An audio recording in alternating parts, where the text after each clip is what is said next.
మాతృదేవో భవ పితృదేవో భవ ఆచార్యదేవో భవ.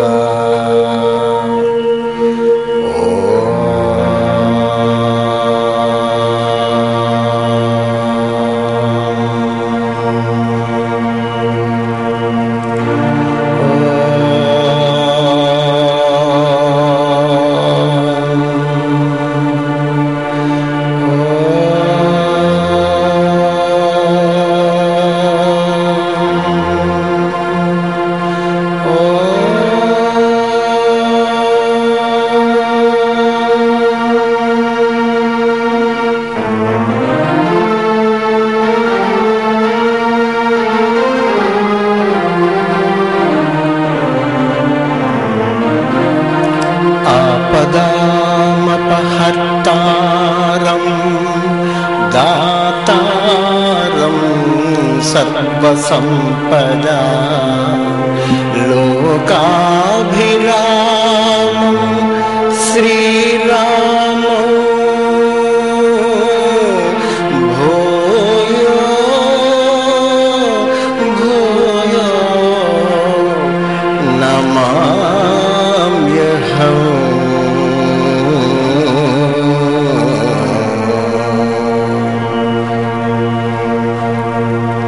మనోజవం మారుతతుల్యవేగం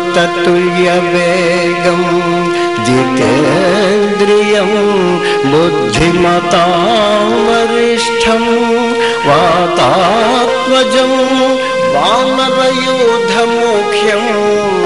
శ్రీరామదూతం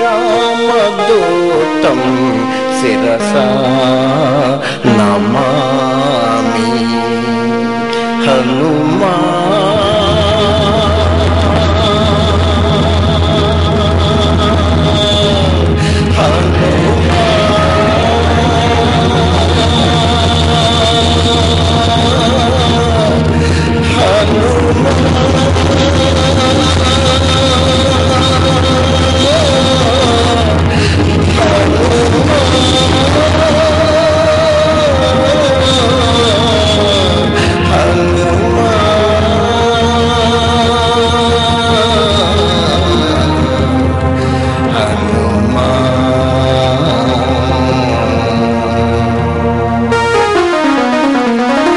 నలుగురు శ్రద్ధతో ఆలకించగా నలుగురు భక్తితో ఆలపించగా సీతారామ హనుమానులు సాక్షిగా సర్వజనులకు శుభములు కలుగగా కవి కోకిల వాల్మీకి పలికిన రామాయణమును తేట తెలుగున సుందరదాసుని పుణ్యము వలన పలికగా సీతారామ కథ.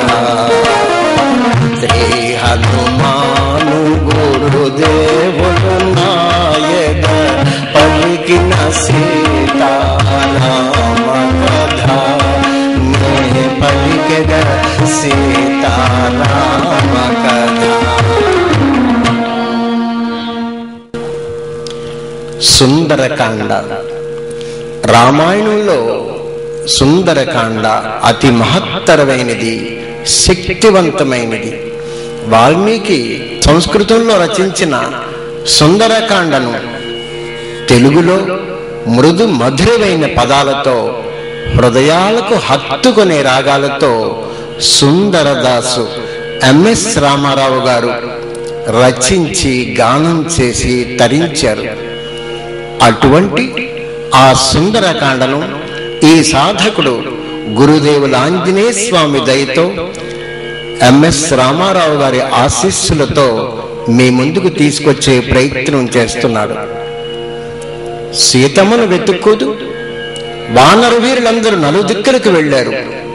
అందులో దక్షిణ దిక్కుగా వచ్చిన వాడు జామవంతుల వారితో ఆంజనేయుడు, అంగదుడు, ద్విగుడు, మైందుడు అటువంటి వానర వీరులందరూ కూడా దక్షిణ సముద్ర తీరం వరకు వచ్చి సీతమ్మ ఎక్కడా కనిపించక అందరు కూడా నిస్పృహ చెంది, సుగ్రీవుడిచ్చిన గడువు తీరిపోతున్నది, ఈ గడువు తీరే లోపల రాని వాళ్ళకి శిరచ్ఛేదం అని చెప్పాడు, ఇంతవరకు సీతమ్మ కనిపించలేదు, ఇప్పుడు మనం వెనక్కి వెళ్ళిన సుగ్రీవుడు మరణదండను విధిస్తాడు కాబట్టి ఇక్కడే ప్రాయోపవేశం చేసుకుందాం అని వారందరూ అనుకుంటున్న సమయంలో పక్షిరాజు సంపాతి వచ్చి వాళ్ళకి ఈ సముద్రంలో 100 యోజనాల అవతల లంకలో సీత ఉన్నది, మీరు వెళ్ళి తెచ్చుకోండి అని చెప్పి దివ్య దేహంతో ఉత్తమ లోకాలకు వెళ్ళిపోయారు.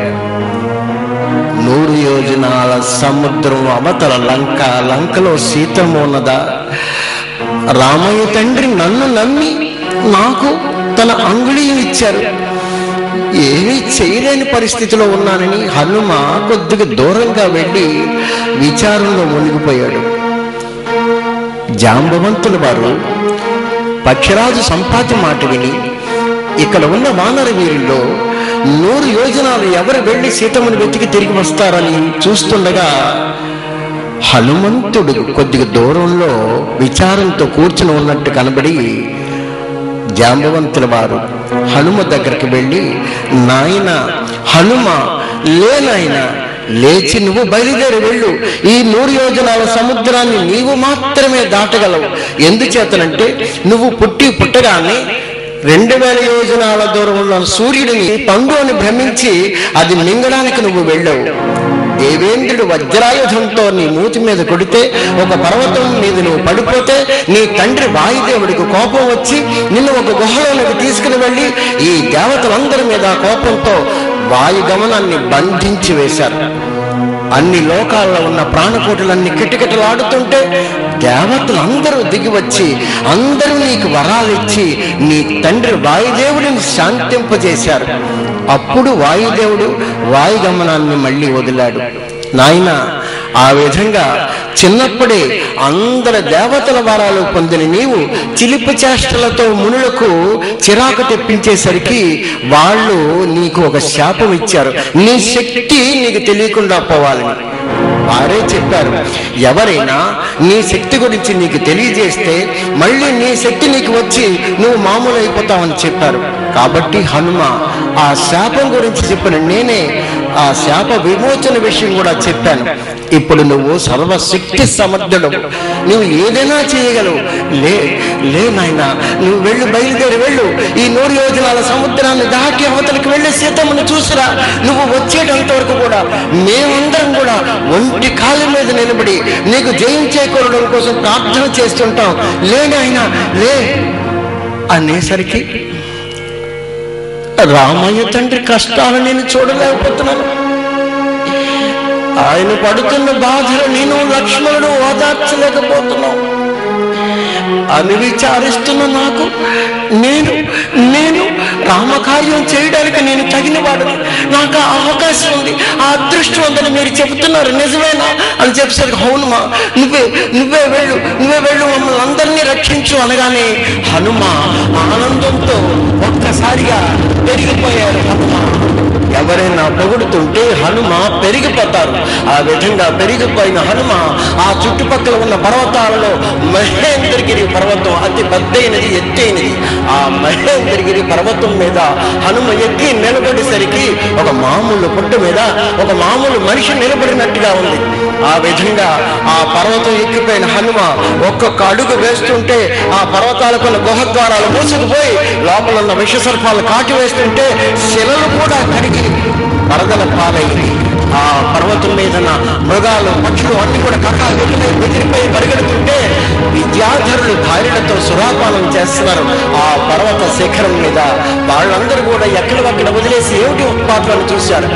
అప్పుడు సిద్ధాచారులను వెళ్ళిపోతూ వాయుదేవుడి కుమారుడు ఆంజనేయుడు శ్రీరాముడికి దూత ఇతను తప్పకుండా రామకార్యం చేసి రాగలడు అని సిద్ధాచారులు చెప్పారు.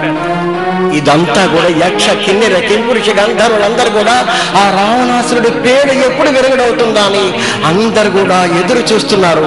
ఇప్పుడు హనుమ నాంది ప్రస్తావన చేస్తున్నాడు రావణ వధకు. అందుకని అందరూ 1000 కళ్ళు పెట్టుకుని అందరూ చూస్తున్నారు. హనుమ తన మిత్రులందరినీ చూసి, మిత్రులారా అధైర్యపడకండి, ఈ 100 యోజనాల సముద్రాన్ని దాటి అవతలకి వెళ్ళి సీతమ్మను నేను చూసి వస్తాను. ఒకవేళ సీతమ్మ ఆ లంకలో లేకపోతే దైవలోకానికి వెళతాను, స్వర్గానికి వెళతాను, అక్కడ కూడా వెతుకుతాను. అక్కడ కూడా సీతమ్మ కనిపించకపోతే లంకకు వచ్చి రావణాసురుడితో ఆ లంకను మొత్తం తీసుకుని వచ్చేస్తాను అని అందరికీ చెప్పారు. చెప్పి హనుమ బయలుదేరుతున్నారు. హనుమ అవతల 100 యోజనాల అవతల లంకను చూడడానికి ప్రయత్నిస్తూ ఒక్కసారిగా తన శరీరాన్ని మెడలు నెక్కించి నడుము సన్నది చేసి ఒక అడుగు ముందుకు వేసి చూసి ఒక్కసారి ఊపిరి బాగా పిలిచి ఒక్కసారి హనుమ బయలుదేరారు. స్వర్గీయ ఎంఎస్ రామారావు గారి బాణిలో ఇప్పుడు మనం సుందరకాండ గానంలోకి వెళుతున్నాం. నలుగురు శ్రద్ధతో ఆలకించగా, నలుగురు భక్తితో ఆలపించగా, సీతారామ హనుమానులు సాక్షిగా సర్వజనులకు శుభములు కలుగగ, కవి కోకిల వాల్మీకి పలికిన రామాయణమును తెనుగున, సుందరదాసుని పుణ్యము వలన పలికెద సీతారామ కథ. శ్రీ హనుమాను గురుదేవులు నాయక పలికిన సీతారామ కథ, నే పలికెద సీతారామ కథ. హనుమ తన మిత్రులతో, మిత్రులారా నేను రాముడు వదిలిన బాణంలా వెళతాను అన్నాడు. బాణానికి స్వశక్తి ఎక్కడ ఉన్నది? ఎవరు వీలుకాడు ఏ విధంగా ఛేదిస్తాడో, వింటికి నారిని సంధించి ఒక్కసారి లక్ష్య సాధనతో వదులుతాడో అప్పుడు మాత్రమే బాణం కదలికి ఉంటుంది. హనుమ తను చేయగలుగుతూ కూడా ఆ కార్యం తనకు గొప్పదనాన్ని రాముడికి అర్పణ చేస్తున్నాడు. సాధకుడు అనేవాడు ఇదే విధంగా ఉంటూ తను ఏ కార్యం చేస్తున్నా తల్లిదండ్రుల వల్ల, గురుదేవుని వల్ల, భగవంతుని దయ వల్ల చేస్తాను అని అనగాని ఎక్కడ కూడా నేను అన్న పదం వాడకూడదని హనుమ మొట్టమొదట పాఠాన్ని మనందరికీ అప్పచెబుతున్నారు. స్వర్గీయ ఎంఎస్ రామారావు గారు పుణ్యమూర్తులు, వారు కూడా ఈ సుందరకాండ ఆంజనేయ స్వామి ఆయన చేతే రాయించారు, దగ్గర కూర్చొని మరి రాయించారు. అటువంటి ఈ సుందరకాండను రాస్తున్నప్పుడు ఎంఎస్ రామారావు గారు అన్నారు, శ్రీ హనుమాను గురుదేవులు నా ఎద పలికిన సీతారామ కథ, నే పలికదా సీతారామ కథ అన్నారు.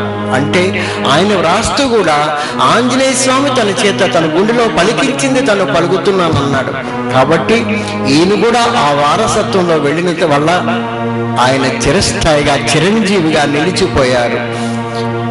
శ్రీ హనుమంతుడు అంజనేసుతుడు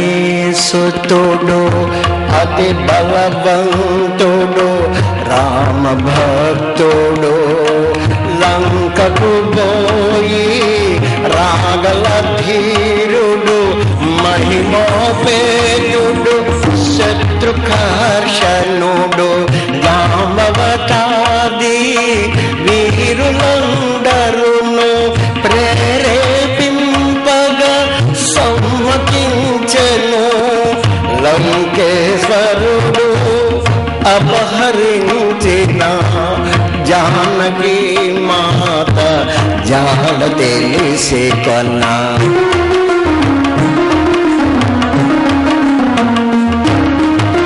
తన తండ్రి అయిన వాయుదేవునకు సూర్య ఇంద్ర బ్రహ్మాది దేవులకు వానరేంద్రుడు మహేంద్రగిరిపై వందనములిడే పూర్వాభిముఖుడై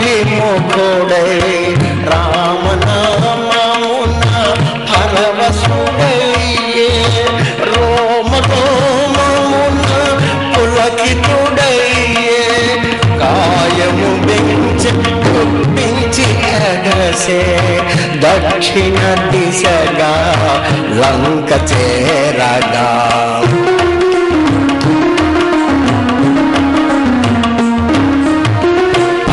తనయుని అతనకే పర్వతరాజము కడకడబని